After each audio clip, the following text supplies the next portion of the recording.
Welcome back to the channel. In today's video, we're breaking down exactly how to cancel your Doordash Dashpass subscription in 2025. Whether you're not using enough or just want to avoid the monthly charge, I'll show you how to do it in both mobile and desktop, quick and easy. Let's get into it. First up, on the Doordash mobile app, open the Doordash app and log in. Tap on the account icon at the bottom right. Select Manage Dashpass under the Dashpass section.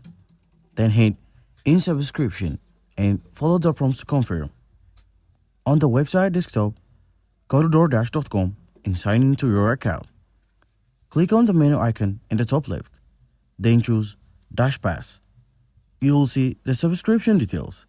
Just click Cancel Dashpass and confirm it. Now, keep this in mind.